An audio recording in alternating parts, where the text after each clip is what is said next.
Mike. I'm Brad. And this is Ministry Chemistry. Neutron, proton, mass effect, lyrical oxidation, your irrelevant mass spectrograph, your electron volt, atomic energy erupting as I get all open on pow. Here we go. Hello again, beautiful fall listeners. We welcome you to another episode of Ministry Chemistry. We hope this finds you doing quite well this day. It is fall. It is the fall. How do you listen to it, though? Fall listeners? Yes. No, it's the description of our listeners, not Oh, that's a good question, the though. description of what they're listening to. What's the sound of fall? Oh, the crunching of the leaves. Yeah. The singing of the Christmas music early. No. Yeah, it is. No. It is insane. I guess We were- I guess technically it is because winter doesn't start until, is it December 21st? 21st. Yeah. So winter doesn't technically start until right up to Christmas. As you have reminded us, every day is just getting darker from now until then. Yeah, until the winter solstice. Yeah. And then every day gets brighter after A little that. bit brighter. Yeah. I'm just living in the middle. So in the last week of October, confession time, I finally started listening to Christmas music. It No. just felt right. It No. did. There was a day and it felt right. And you want to know what? The next day, my beautiful sister calls and she was like, "It's beginning to look a lot." I'm like, "I know. Me too." No. You know why? No, Because it's we wrong. listen to Celine Dion and we don't save it all for Christmas Day, Mike. No, don't save it all for Christmas Don't Day. save Black Friday is it the all. official Black Friday is the official starting point for Christmas music. Yeah. I will jam out to Materialism the for Christ's birthday. I will jam out to the Elvis Christmas album over and over from Black Friday jam until out to Christmas. it? Oh yeah. You Yeah. jam out? That's my favorite Christmas album. the Elvis Christmas album. It is. Yeah, no, I get that. I mean, Barbra Streisand has a really good one too. Does she? She does. Have you ever heard her rendition of Jingle Bells? No. Oh, it's amazing. What about the Chipmunks Christmas album? Why are we talking about Christmas albums? I did it. It's the first I week did in it. November. High five. I got Why? Mike to talk about Christmas Why? in I hate November. myself right. Listen, I win. I'm barely ready for pumpkin spice, much less than I Christmas don't music. do that crap. I mean, if you do, we love you. And also, I do know that we have listeners who love the PSLs. But I am not one of them. Did you just create an acronym out of pumpkin spice? Oh, I didn't latte? create the acronym. The acronym exists. You just have to embrace it, Mike. I feel like we've over acronymed acronyms. Well, yeah. We sure have. Today, here's We are not talking about Christmas We are music. not. We are not. You are correct. Anymore. There's been You're safe. something very pressing on my heart for a number of years now, and I thought, why not just bring it into the public forum and talk about it Why on the podcast? not? So the two greatest commandments, Jesus says, are love God with all your heart, soul, mind, and strength, and love your neighbor as yourself. And here's what we don't do. I don't think we talk about it enough. Love your neighbor as yourself. We don't talk about self-love nearly enough. And if we do, we probably don't talk about it well. And I'm curious to see if you guys agree with that and maybe why. Why is that? So do you think we talk about self-love in the church? Have you heard a good message about self-love? I feel like we've talked about it a lot with the youth group lately. Really? We have. How With so? the Who Am I? So we've just come through a series entitled "Who Am I?" It's all about identity, and it couldn't have gotten quieter when we started this series. It's kind of like the song that by Casting Crowns? you know how it goes. that's played How on does it loop. go? I do. Brad, you were saying?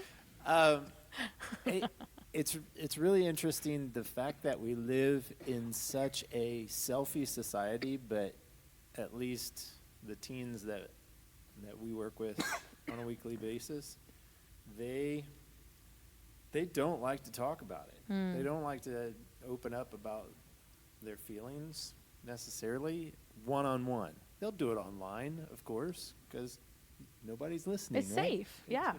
It's safe. Everybody sees it forever. But they're not comfortable talking about themselves. So because generally they just loathe themselves. Loathe. Yes. Not even a dislike. No. I think they look in the mirror and they're like, they pick themselves apart of all the things that they hate. One of the saddest things I've ever heard was a teenager in the youth group I was working with said if she doesn't get a certain number of likes or comments on a picture in a certain time frame, she'll take it down and replace it with something else. Yeah, Wow. That's sad. It's so But sad. it's Because that's not. I don't, there's a Netflix movie that documents like 4 or 5 teenagers who are Instagram influencers. You know, they're just like, I think the mark is like 100,000 followers Yeah. or more, and then you become an influencer and Right. you can get paid and stuff like that. But it's so sad. Well, and I was going to say that's a finite amount of people. Let's ride the selfie wave for a minute. A finite amount of people take selfies and use selfies for self-promotion. I think the larger majority post selfies because it's an image they can control of themselves. So they can do all the tampering and filtering and smoothing out of blemishes or whatever it might be, or catch themselves in the right light. So, hey, here's a picture of me that I want the world to see. Versus, and I do this, I'm guilty as anybody. When I see a photo taken by a friend that maybe is a group shot or the two of us or something, oh man, I wish, because my eyes are immediately drawn to the things I don't like about myself and hope that others don't see. But I can't help but think their eyes are going to be drawn immediately to that too. Yeah. Because that's where my eyes go. I think with a lot of people, it's a search for self-confidence, and that's going to be an endless search. If your search for self-confidence is through putting yourself on a platform where that's only going to come by other people's reaction, you're never going to find it there. Right. It doesn't exist in that space. So how do you love yourself well without becoming narcissistic? What's the differentiation there? Or arrogant or self-promoting to in excess? Well, one of the things I would say is, I want to switch gears a little bit. We can come back to this if you want, but I've always read that verse, the as yourself, as not the most prominent part of that. Like the love your neighbor part of it is the Absolutely. most prominent. And I think we teach it like And that. I think the as yourself, I don't think, I would say we put an overemphasis on the loving yourself part of that. I look at that as love your neighbor as you take care of yourself. Like we have this, whether we like ourselves or not, we know plenty of people who self-deprecate all over themselves. But there's still a self-preservation there. Like they still take care of themselves. brush they still, your teeth. yeah, you still feed yourself. Right. There's all that element of it. So I don't know. Maybe I could be totally wrong on my interpretation of that verse, but No, I love that take because it takes it out of that tension of potentially becoming narcissistic. Love your neighbor as yourself. But I think the as yourself, I think Jesus was intentional in everything he did, and that was an intentional thing. So if we take it to care for yourself, we know people, we might be people who don't truly take care of ourselves.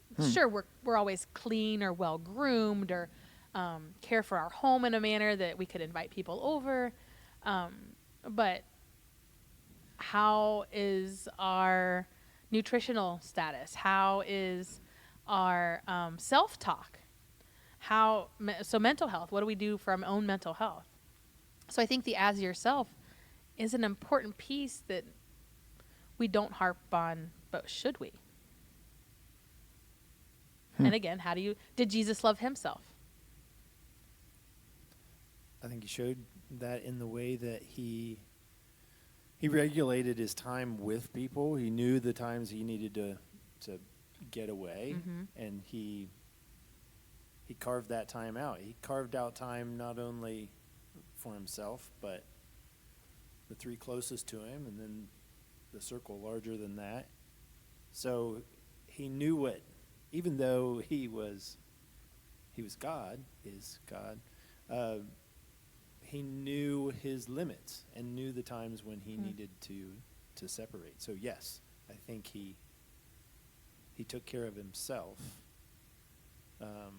Do we think that some people who lived during Jesus' time on earth would have viewed Jesus as a narcissist? Do you think there was a population or?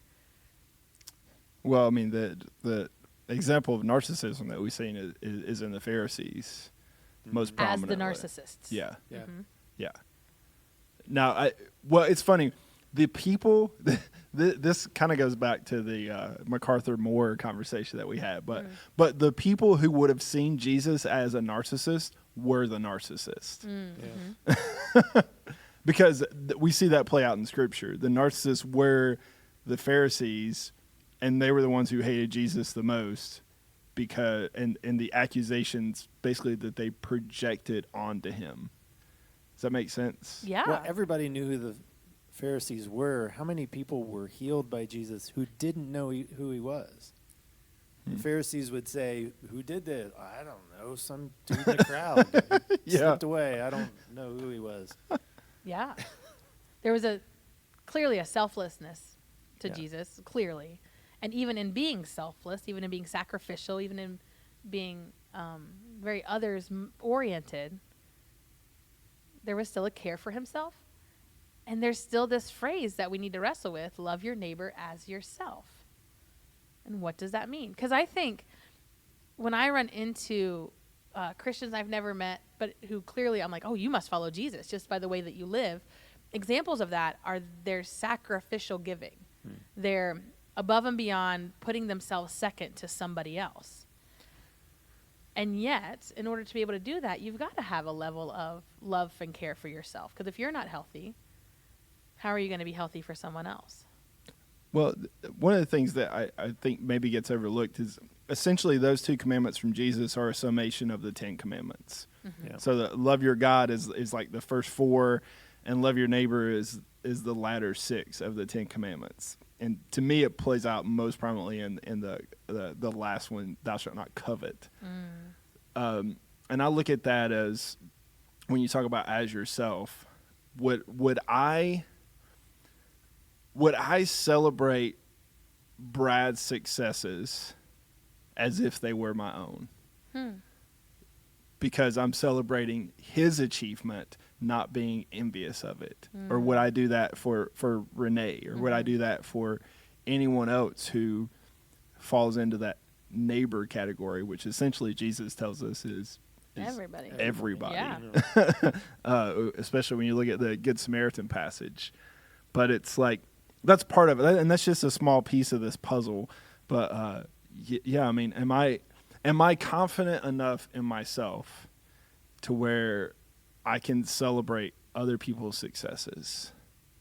So a characteristic of healthy self-love is a confidence. Oh, absolutely, absolutely. And we've talked about that before. There's a difference, and you brought up the narcissism. There's a difference between confidence and arrogance. Yes. Sometimes that's a finite difference. It's very it's a very thin line between those two things. I probably teeter on those two lines myself sometimes.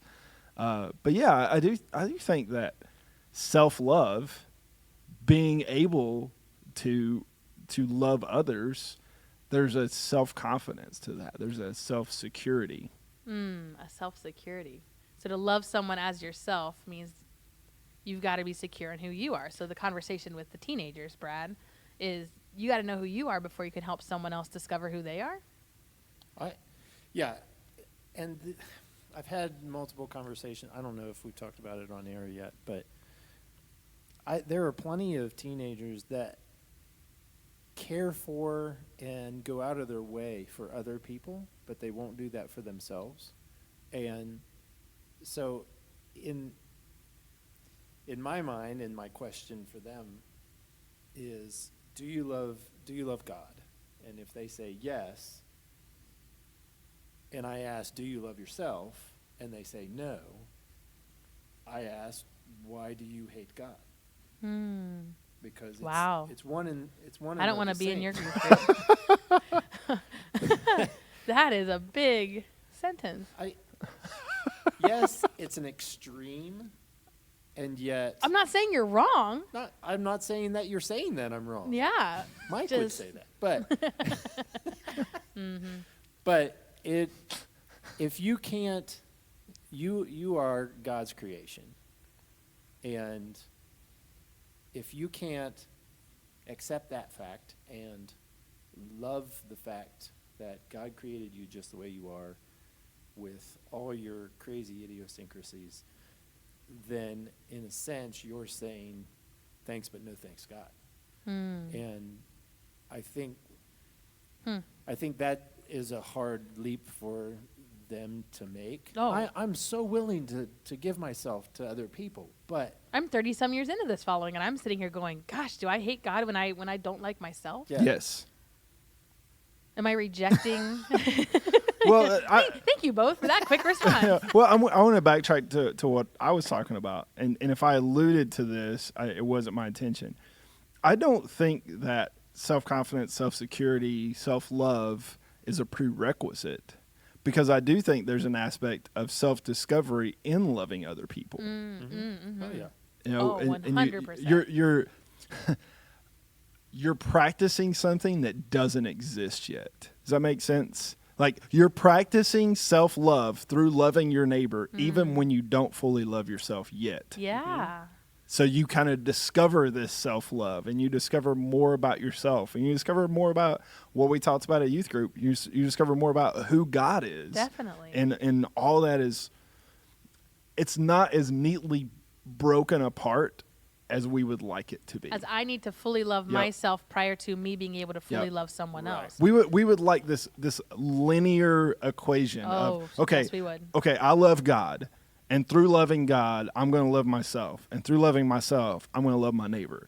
It's more of like a ball of rubber bands, you know. It's all like intertangled together, and it's growing. It's like every time we practice love for God, we're adding another to it, And you making it so blatantly obvious that it's not linear is so freeing, because someone could really get wrapped up in love your neighbor as yourself, going, I don't know if I love myself well. Or Yeah. there are days, and this is me, Renee, speaking with my voice, where it's like, I'm better if I'm not around people to spare the people because of the day that I'm having. I love other people so much That I I am am going to gonna- hide away. I'm going Right. to separate myself. and say, you don't want this today. Yeah, for sure. You know? And you can get so wrapped up in that. And my better people in my life will say, I want you around no matter what the day is that you're having, to love you well, but maybe to also help you love yourself better. And that, arrow to the heart of just, okay, what do you want to do?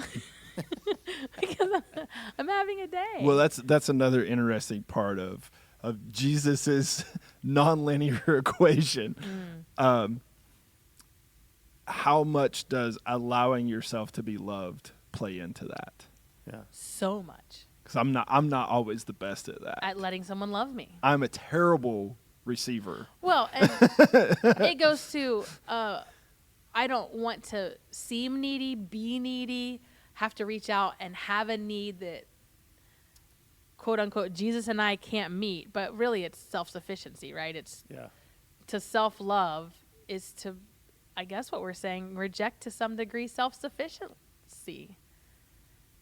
Is that true? A characteristic of self-love is leaning into the community to lean on others and denying some self-sufficiency. Whew. there is an element of self-denial in giving of yourself to someone else. Sure. So not being able to identify that it just compounds the explanation of a nonlinear formula for this. There's this theory in psychology. It's called like the Johari pane or something like that, or the Johare course. pane or window. Johare window, I think it is. And it's from this guy named John and Harry, so Johare or something. Anyway, there's these 4 panes, and each pane is, there's something I know about myself that nobody else knows. There's something someone else knows about me that I don't know. There's something we both know about me. And then there's this 4th pane of nobody knows this, right? And so as you work through your own self-awareness and understanding your own identity, you're going to have things fall in each of those panes. And the question mark becomes, Will you share what you only know with somebody else? Are you open to hearing what they might only see about you? And would you be willing to go on a journey to discover what nobody yet knows about you? To me, Jesus is in every pain, but he's the one that I fully have to trust in that fourth pain of, I don't see it, nobody else around me sees it, but God, you see it, and will you show it to me and help me love myself when you do? Ooh, it's a big question. Yeah. So when we talk about like raising kids, or we talk about dealing with family members, do y'all ever call out someone close in your life who speaks in self-deprecating ways and say, hey, you're not going to talk about yourself in my house. I love you too much to let you consider that okay. Yeah, I've definitely called out. Teenagers are very bad about self-deprecation. You know. Shut your face. Yeah. But you know, I'm probably quicker to be like, stop it. You know, the Bob Newhart example of psychology. Stop it. But maybe a better approach is just, you know what? I'm going to replace your self-deprecation with encouragement. And instead of knocking you down further by telling you not to do something, I'm going to build you up so that decreases and this increases. That's part of that. One of the things that I loved doing when my girls were growing up is when we would walk back home from the bus stop, I'd ask them 2 questions. What was the worst part of your day? What was the best part of your day? And it always started such an interesting conversation. The other day, I had to take Hayden to the eye doctor, and he's always focusing on the negatives. So I said, what was the best part of your day? He's like, I've never thought of that. Because it's that self-loathing, that self-focus on the negative, that sometimes they just have to be shocked out of it and say, let's focus on something good. They can self-deprecate here, and when you put in a balancing act to that, maybe that will put a chink in the armor. But forcing them to say something positive, it was almost like last night when we were talking about how would you show Jesus to other people in what you do. I mean, half of them were like, I don't know. But forcing them to actually think of, it can be something even as small as, well, I'm having a good hair day. I mean, seriously, that's the best I can come up with today. I mean, Hayden said the best part of his day was, well, I got up this day. I got up today. I'm like, that's the best part? That's awesome, because you never want to get up. I thought it would be something else, but that's great. So just forcing them, even if it's us speaking into it, but forcing them to hear a contrary side to all the negative that they have in their life is another way to hopefully get them to love themselves. And when we think about the church being countercultural to the world and society, just something as what some might consider as simple as getting up, there are those who would get very comparative and say, oh my gosh, that's all you did today? And then there are those who would say, well done, because I really struggled to get up today. And you, to me, are someone I want to be like, who finds the best part of their day waking up, because there are those who would say it isn't. And it's not about a comparison trap, but there is something to be said about noticing the little things, doing what we can, and at the end of each day saying, I gave it all I got.